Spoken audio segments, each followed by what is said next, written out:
Salut la compagnie, on se retrouve aujourd'hui pour parler de l'épisode 33 de Bleach, qui était un putain de banger, sans déconner, mais chaque semaine c'est du poulet qu'on a, que ce soit au niveau de l'avancée de l'intrigue, de l'animation, des musiques, mais y a rien à jeter, tout est parfait quasiment. Franchement, mais quel bonheur de regarder Bleach aujourd'hui, et quand tu vois ça tu te dis...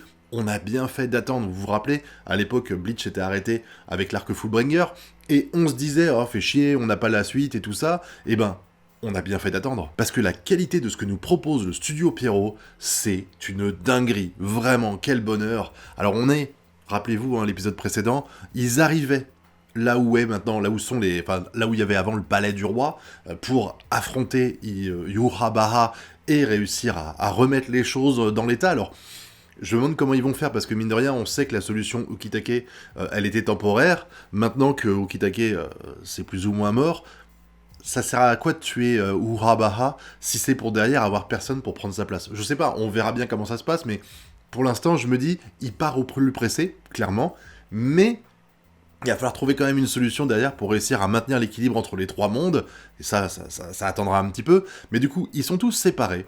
On sait qu'ils peuvent pas utiliser les capacités qui permettent de voler, ou en tout cas de marcher dans l'air, on va dire, parce qu'il y a que les Quincy qui peuvent le faire actuellement, ils sont en terrain qui les avantage clairement, et du coup ils partent à l'aventure, chacun de leur côté, hein. On a à peu près tous les Shinigami qui partent dans une direction. Bon, il y a les Quincy là qui décident de faire cavalier seul. On comprend qu'ils veulent tuer Yurabaha, pardon. Je vais me faire engueuler en commentaire. Yurabaha, et ainsi que son bras droit. Tu sens la haine qu'ils ont, et je comprends, hein, le mec il leur a donné des pouvoirs, il leur reprend, il les laisse quasiment pour morts et tout. Voilà, tu veux te venger, ça a du sens. Hein. Bon, pour l'instant, ils se grattent la nouille, hein, donc on verra bien quand est-ce qu'ils vont intervenir. Mais en tout cas, t'as les Shinigami qui partent d'un côté, la bande à Ichigo avec Neiliel et Grimjo qui viennent participer, et tu as Mayuri, Kenpachi, ces deux sbires, et puis le gars qu'on avait vu depuis longtemps, j'ai déjà oublié son nom là, qui partent chacun de leur côté, enfin qui partent d'un autre côté eux aussi. Bon, c'est rigolo, visiblement l'autre Mayuri, il a pas changé. Mayuri, il a pas changé. C'est genre, oh là là, ils doivent être complètement paniqués du fait que je sois pas là. Alors qu'en fait, de leur côté, c'était, oh bah tiens, Mayuri, il est pas là. T'sais, limite, ils s'en rendaient pas compte avant. Et puis, bon, Osef, oh, il est pas là, tant pis, hein, c'est son problème. Et puis, t'as Kenpachi qui était en pause caca. Il était en pause toilette. Du coup, il a pas pu venir avec les autres. C'est con quand même d'aller partir chier au moment où ils ouvrent le portail. Mais bon, passons. De toute façon, c'était le petit gag et finalement, ça s'en sort bien. Je trouve rigolo les tensions qu'il y a entre les deux. Alors après, c'est deux personnes qui sont tellement différentes. Je veux dire, il y en a un, c'est une brute épaisse qui vit pour la baston, et l'autre, c'est plutôt un intellectuel, un peu psychopathe sur les bords, qui est plutôt du genre à faire des coups en traître pour gagner ses fights. Donc c'est clair que les deux, dans l'idée, sont incompatibles. Tu sens la tension qu'il y a entre eux. Hein. Genre, Mayuri qui dit « Oh, si je faisais des expériences sur toi, personne le verrait. » Bon, je rappelle qu'il y a 3 personnes derrière toi, mec. Hein, mais bon, de toute façon, essaye de faire une expérience sur Kenpachi. Je suis pas convaincu que Kenpachi te laisse faire, et puis à mon avis, s'il est à pleine puissance, Kenpachi, je pense que Mayuri, il l'éclate. Hein. Donc ce serait bien que Mayuri se la raconte pas trop. Bon, après, il a des pouvoirs, il va faire des coups de pute et tout ça. Hein. Mais bon, t'as 3 camps, en fait. Ils partent chacun de 3 côtés différents, et comme je vais pas faire tout en même temps, on va se focaliser d'abord sur ce qui se passe du côté de Ichigo, à savoir qu'il y a Askin qui va débarquer, et Askin, Grimjo, lui, il règle le problème très vite, il dit « Allez, on y va », il speed, il l'attaque tout seul, il pense l'avoir tué, mais non, clairement. De toute façon, Askin, les gens qui sont ici, ils sont beaucoup trop forts pour être one-shot, hein, c'est sûr et certain. Surtout que Grimjo, il est même pas en forme libérée de son Zanpakuto, donc qu'est-ce que tu veux qu'il fasse? Enfin, c'est pas qu'il est nul, mais quand même, tu te dis, s'il l'avait tué aussi facilement, il ferait pas partie des 5 soldats d'élite de Yurabaha, j'ai du mal encore avec le nom. D'ailleurs, au passage, petite parenthèse, quand le roi des Quincy, il nomme tout le monde là, pour leur dire il est temps d'aller se repaître du sang des Shinigami, etc. Et ben à ce moment-là, il donne les noms complets de tout le monde, sauf de Ichida. Ichida, c'est juste Uryu, genre le manque de respect total, quoi. Bon, ça c'est un petit détail. Hein. Mais du coup, Askin, il va fuir. J'ai trop aimé ce passage-là, c'était très drôle. D'ailleurs, il dit, Grimjo lui dit, mais t'es pas là pour nous tuer. Il dit, ouais, je suis pas là pour vous battre, je suis là pour vous tuer. Et ça, c'est une énorme différence. En fait, il veut pas combattre, il veut gagner par la ruse, par la traite, par la tromperie, etc. D'ailleurs, c'est ce qu'il fait, à un moment donné, ils vont se courir après, et il va balancer un gift, comme il appelle. Bon, je trouve qu'il a été un peu con, Grimjo, parce qu'il s'est dit, je vais pas me laisser piéger. C'était évident que t'allais pas l'arrêter dans les mains et dire merci, merci beaucoup. Tu te doutais bien que le mec allait la péter, et la péter, ça entraîne ce qui s'est passé. Il aurait fallu qu'il l'esquive. Bon, maintenant, il est en PLS sur le sol, et heureusement pour lui, à la fin de l'épisode, tu as Ichigo qui débarque et qui va sans doute empêcher Askin de le battre. Mais Askin, c'est un personnage qui est quand même vachement particulier, hein. Et je l'aime bien, hein. Je suis pas fan du tout, mais je l'aime bien. Quand tu le vois, il court à l'envers et il fait « Hey, Ichigo !» ou « Hey, machin, ça te dirait qu'on soit ensemble pour aller buter Ichigo, vu que t'es contre lui aussi et tout ?» Non, c'était très drôle. T'as la partie avec le sniper, où ça va permettre de trouver une excuse pour qu'ils soient tous séparés. Parce que là, pour l'instant, ils couraient tous ensemble dans la même direction, donc il fallait trouver une raison, et ça a été bien fait de la part de Kubo, pour faire en sorte qu'ils se scindent en plusieurs, sinon, bah, t'arrives avec 25 Shinigami, genre, je pense que si toute la Smala qui était ici, là, elle arrive devant un Quincy, aussi fort soit-il, ils le maravent, hein. Je suis désolé, mais en 1v30, ils ont aucune chance, quoi. Donc il fallait bien trouver une raison de les séparer. Putain, il est violent, lui, hein. Il est violent, il tape à distance, et puis quand il fait des trous de dingue. C'est un déglingos, ce mec, hein. Bon, par contre, le truc, c'est que je me dis, comment tu vas finir par les sauver, eux? Parce que là, mine de rien, les mecs, ils ont un trou au milieu du torse ou autre, là, qui est gigantesque, quoi. Normalement, tu meurs avec ça. Bon, après, c'est des Shinigami. On a bien vu Iori, par exemple, qui a survécu alors qu'elle a été coupée en deux. Donc, à partir de là, tout est sauvable. Mais en plein milieu d'un fight, surtout que j'ai pas l'impression qu'ils ont amené beaucoup de gens de l'unité de soins. Donc, ça va être compliqué de revoir Izagi et compagnie participer au fight pour les épisodes à venir, à mon avis, hein. Voire même jusqu'à la fin de l'arc. On verra bien. D'ailleurs, petit passage là, tu vois un mec qui est au snipe et qui tire, ton réflexe c'est de courir en milieu de la grande rue comme ça, alors que t'as plein de petites ruelles à droite à gauche, pourquoi tu vas pas te cacher dans les ruelles? Hein? Voilà, bon bah c'est des fois, hein, il faut bien justifier un peu les bêtises des uns et des autres, quoi. Mais ce qui est le plus intéressant ici, pour moi, c'est clairement ce qui va se passer du côté de Renji et d'Ichida. Putain, le poulet, ce combat. Mais ce combat, c'était une dinguerie. Franchement, la mise en scène, la musique toujours aussi masterclass dans Bleach. Tout était dingue. Quand tu vois Renji qui croise Ichida, hop, tu le vois, il saute sur les murs comme ça, il va claquer son Bankai, qu'on a pour ainsi dire, jamais vu. On l'a vu un peu, mais vite fait. Et par contre, ce qui me surprend un petit peu, c'est que j'ai l'impression que son nouveau Bankai, comme on l'appelle, il le maîtrise totalement presque. Je veux dire là, pendant le combat avec Ichida, le mec il va utiliser 7 ou 8 attaques différentes. Tu te dis, combien de temps il s'est entraîné en fait? Je veux dire, ils ont passé 8 mois dans le palais. C'est...